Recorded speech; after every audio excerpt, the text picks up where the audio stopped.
Right there, all along, on the Austin City Limits videotape, had been the secret to Eric's picking technique. And it all came down to downward pick slanting.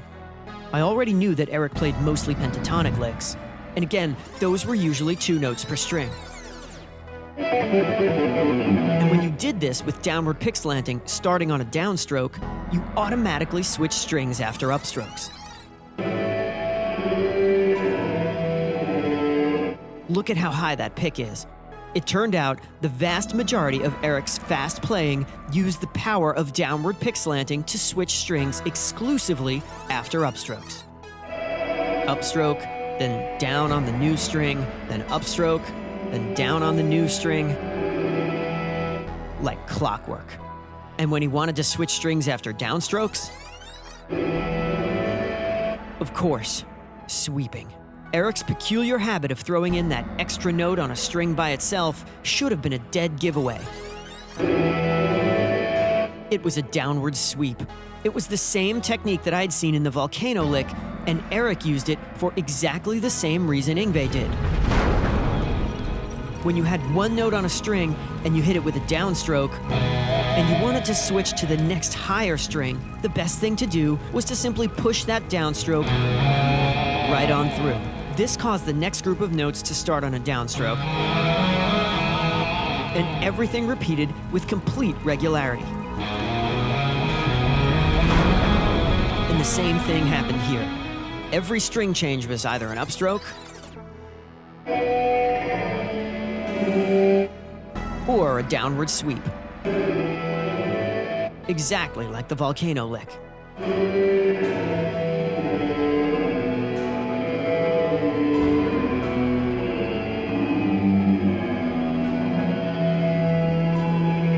And this was the secret to the beguiling pattern of 5s that had stumped me in high school.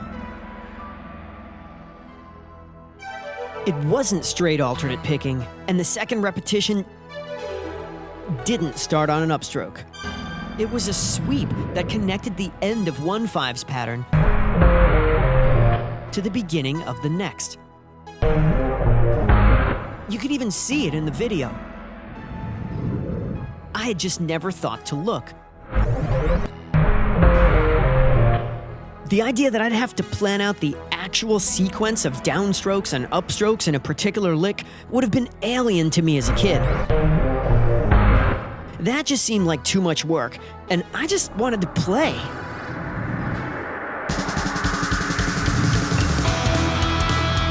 Of course, now I realized that planning was the only way you could get something as complex as the 5s pattern to actually work.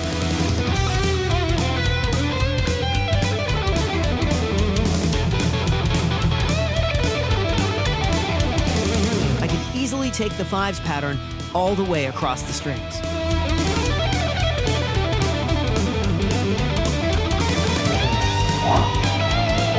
I used to think Eric was some kind of hardcore survivalist, intentionally choosing the most death-defying paths that nobody else could follow. But now I knew it was his engineering genius that let all of us go places we never could before.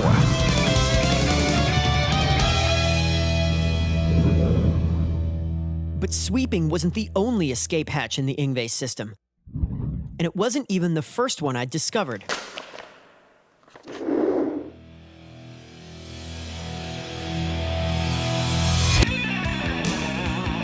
Legato. The strategic use of pull-offs allowed Yngwie to force upstrokes on strings with an odd number of notes. And it appeared to function exactly the same way in Eric's playing.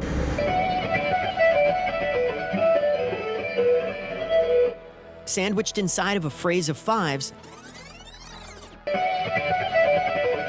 was this nifty sequence that included a sweep, and then a pull-off, and then more descending 5s.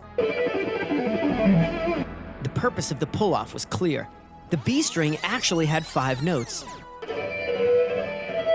Once again, illustrating Eric's penchant for 5s, except this time on a single string. And if you did this with alternate picking, you'd end on a downstroke.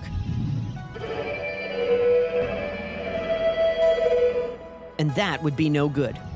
So instead, Eric added one pull-off to force the upstroke.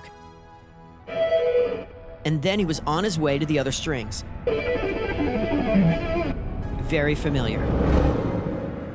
And what was also familiar was that he only seemed to do this while descending.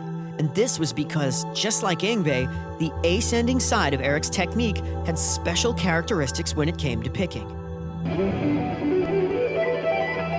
Eric could play gloriously soaring ascending lines like this one with no legato at all, thanks to a strategic combination of sweeping and upstrokes.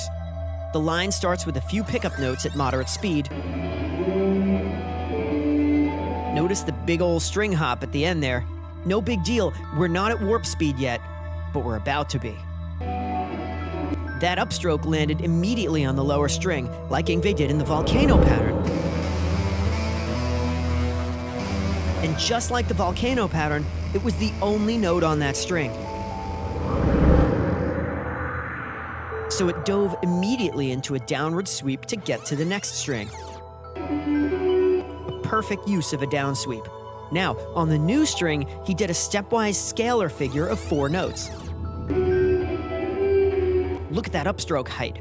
Perfect for switching strings with alternate picking, right? Not quite. Amazing. That was a 3-string arpeggio sweep, 1 big downstroke.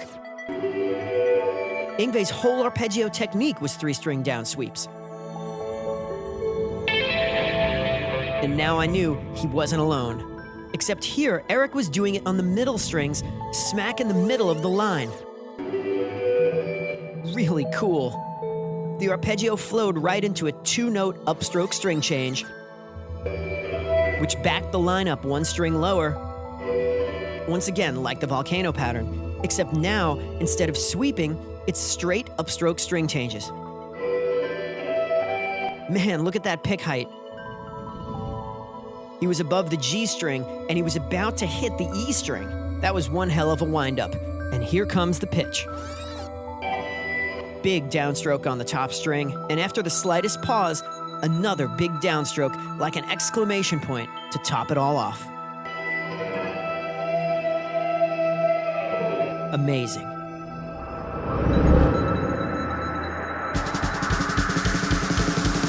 And as closely associated with the sweep technique as Yngwie was, it was a big surprise to realize just how critical sweeping was to Eric's style. In fact, Eric followed Yngwie's picking formula so closely, it was becoming clear that his distinct musical style may very well have developed precisely because of these mechanics. Either way, form and function were totally inseparable in Eric's playing, just like Yngwie's technique. The pieces of Eric's right hand fit together like an ingenious puzzle. Switching strings after upstrokes, sweeping after downstrokes, and the occasional legato note.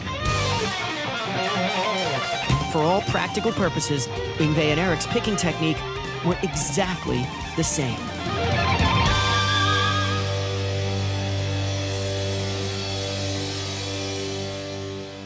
In the weeks that followed, discovering every possible left-hand fingering that could work with downward pick slanting became a whole new adventure.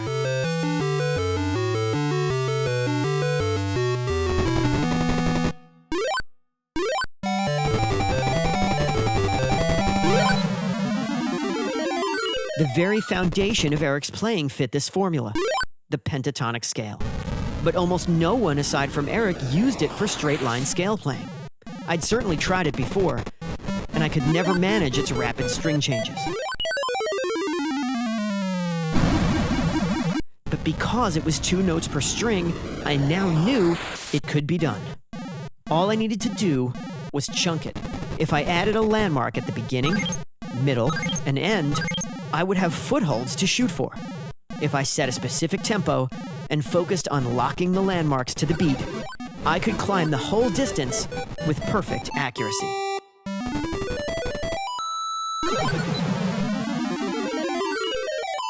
Once I leveraged my landmarking power, I could then use it to prevail over even more precarious patterns. I realized I could also play the pentatonic scale in groups of 3 strings at a time and still maintain the 16th note triplet feel for chunking purposes. Each group of 3 strings started on a downstroke, and the first note of each group was the chunking landmark. In fact, this was even easier than playing the straight pentatonic scale, because the hand didn't have to move so quickly across the neck. In the pattern lick, the fingers were moving quickly, but the hand, not so much. This made it easier to fret the notes without missing it. And like the straight pentatonic scale, this also worked in both directions. Playing the pentatonic scale this way was a very Eric Johnson sounding thing to do. And when I realized that every string in this pattern naturally switched after upstrokes, it made perfect sense as to why. Another common cliche that I discovered would totally fit downward pick slanting was this one: the venerable chromatic scale. I'd been seeing this lick in guitar magazines and lesson books for years, and I finally knew why. The lick was always 4 notes per string, and this made it a model of pick slanting efficiency. When I started on a downstroke, I was guaranteed to switch strings after upstrokes, and it actually became really easy to play. Chunking was simple. I just focused on the first note of every 4-note grouping. But when I tried to connect ascending with descending, I ran into a problem.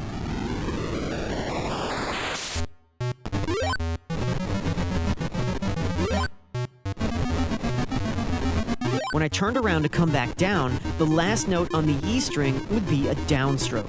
This was no good, because then I'd need a string hop to get to the B string. Connecting the 2 patterns together flipped the picking on the way back down, completely reversing the positive effects of pick slanting. Then I realized that one way I could get around the odd-numbered notes problem without repeating the top note was to slide up 1 fret. This accomplished the same thing as doubling the top note because it made for 8 pick notes on the top string. And the picking continued to work out after upstrokes. Of course, now I was 1 fret out of place on the way down. But that was fine, because when I got all the way down to the bottom, all I had to do was slide back to the original fret. And I was back to where I started.